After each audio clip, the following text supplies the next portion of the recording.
I rise today to first thank the leader for those generous comments and to mark for my colleagues the departure soon from my service here in the Senate.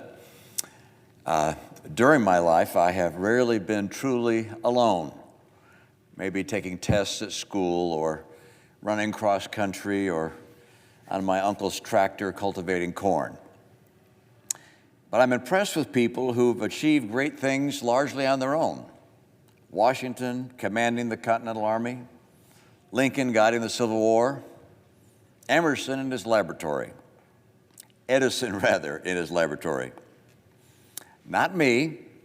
I have consistently been surrounded by others, usually smarter, often more experienced, always becoming friends. In business, I chose partners with skills that exceeded mine, proof of which has been their stunning success after I left. As governor, my team helped craft the health plan that insured nearly every citizen in Massachusetts. My wingman, Bob White, counseled me in business, the Olympics, and politics. My counselor, Beth Myers, advised and managed multiple campaigns and administrations. Spencer Zwick financed and helped guide almost every one of my endeavors. My Senate chiefs of staff, Matt Waldrop and Liz Johnson, built and brilliantly led an exceptional team, and with our policy directors, Chris Barkley and Stephen Newton, crafted and negotiated more legislation that became law than could possibly have been expected for a freshman senator. Mr. President, I ask unanimous consent that the names of my excellent current and former staff members be included in the record as submitted. Without objection. So my life's work has been a group affair. At its center is my wife, Ann. She is my most trusted advisor, my indefatigable ally, the love of my life for 54 married years. Our 5 sons are just as loyal and are the source of profound pride, joy, and 25 grandchildren. During my first months in the Senate, I was mostly on my own and thus mostly unproductive. And then Lisa Murkowski invited 5 Democrats to join with 5 Republicans in her home for takeout dinner. With COVID then active, we were spaced far apart, with windows open despite the winter cold. Our conjecture on how to bridge the impasse between the President and Congress on COVID relief led us over the next several weeks to dig in, negotiate, draft, and eventually see our work become the basis of law. I was fortunate to also be a part of what this team worked on that followed: the Bipartisan Infrastructure Law, Electoral Account Act reform, gun safety legislation, marriage legislation that included religious protections. Our group was Rob Portman, Kirsten Sinema, Susan Collins, Joe Manchin, Mark Warner, John Tester, Bill Cassidy, Jeanne Shaheen, and Lisa Murkowski.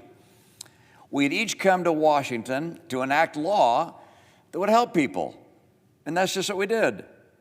We accomplished together what we could have never done alone. So I will leave this chamber with a sense of achievement, but in truth, I will also leave with the recognition that I did not achieve everything I had hoped. Among other things, the scourge of partisan politics has frustrated repeated efforts to stabilize our national debt. Without the burden of the interest on that debt, we would be able to spend 3 times as much as we do on military procurement. 3 times as many aircraft, 3 times as many ships, 3 times as many drones, spacecraft, cyber defenses. Or alternatively, we could spend double the amount we spend on Social Security benefits every month. Our national credit card is almost maxed out, and America risks becoming debt poor. Now, my biggest surprise in the Senate has been how much I enjoy the other senators on both sides of the aisle. And the truth is that while I may not miss the Senate itself terribly much, the 10-minute votes that last an hour, the unknowable schedule of votes, the myriad meaningless votes, the absurd passion about inconsequential votes, I will very much miss you, my fellow senators. For among you are some brilliant, some entertaining, some kind and generous, and all patriotic. It's an honor to have been able to serve with you. It's also been an honor to represent the people of Utah, the state of my family heritage. What sets Utah apart is not just its beauty and vibrant economy, it is the admirable character of its people. Now, it's customary to end remarks with these words, God bless America. That has never seemed jarring or out of place to me because Americans have always been fundamentally good. From our earliest days, we have rushed to help neighbors in need, as de Tocqueville noted. We welcome the poor, the huddled masses yearning to breathe free. We've respected different faiths, as our first president confirmed to Muslims and Jews. United we stand is a fitting refrain. As the leader of the free world, our sons and daughters have fought time and again for liberty, and our treasure has buoyed freedom fighters around the globe.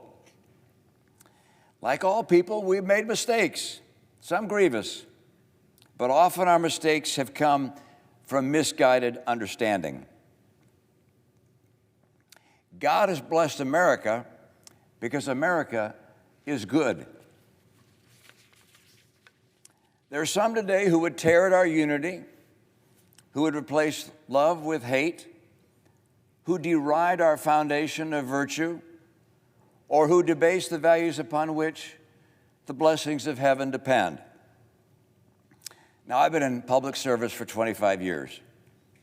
I have learned that politics alone cannot measure up to the challenges we face. A country's character is a reflection not just of its elected officials, but also of its people. I leave Washington to return to be one among them, and hope to be a voice of unity and virtue.